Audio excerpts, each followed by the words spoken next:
World leaders continue to pour in their tributes for former French President Jacques Chirac. He died on Thursday at the age of 86, surrounded by his family in his Paris home. He was a dominant force in French politics who strived to make France's voice heard in Europe and beyond. Chirac was also a great friend of the African continent, even nicknamed Chirac the African. He was seen as Africa's advocate in major international forums, advocating for the continent's development. He established close and almost brotherly relationships with many of Africa's strongmen, such as Gnassingbé Eyadema of Togo, Omar Bongo of Gabon, and Denis Sassou Nguesso of the Republic of Congo. His two presidential terms as president were marked by a number of French military operations in Africa, notably in Côte d'Ivoire in the east of the Democratic Republic of Congo and in the Central African Republic. He was, however, criticized for his France-Africa policy.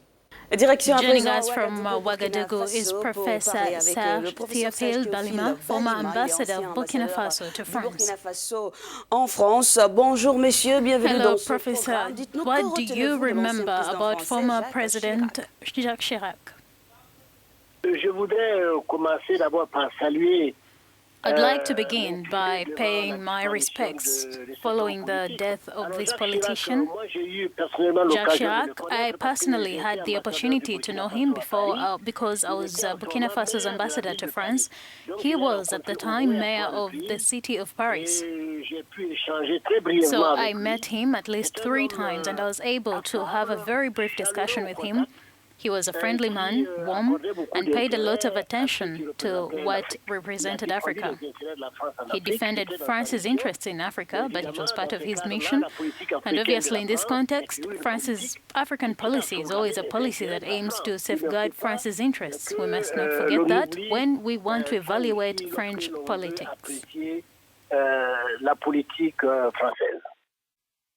The death of Jacques Chirac also revives discussions on the France-Africa policy. In your opinion, what should be remembered about Chirac's relationship with the African continent?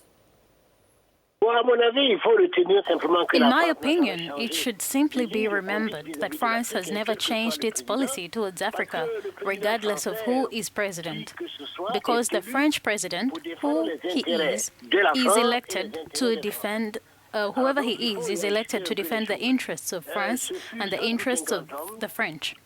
So we have to readjust things a little, but he was probably a great man for the French, I agree.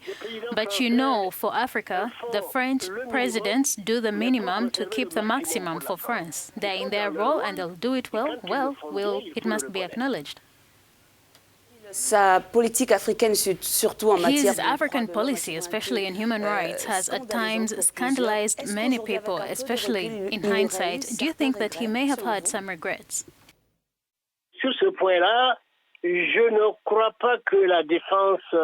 On this point, I do not believe that the defense of human rights can be entrusted to personalities from outside Africa.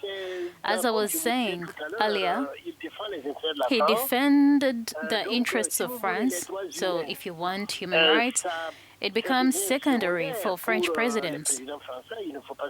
Let's not fool ourselves.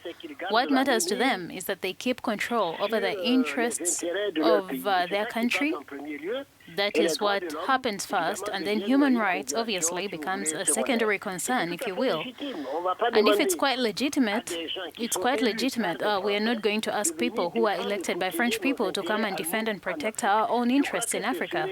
I think that it would be a mistake to want to think so. So from that point of view, he probably publicly condemned human rights violations for domestic political reasons. But in fact, what concerned these people was to preserve France's interests, France's geostrategic interests, in a world where competition and the race for interests are the greatest.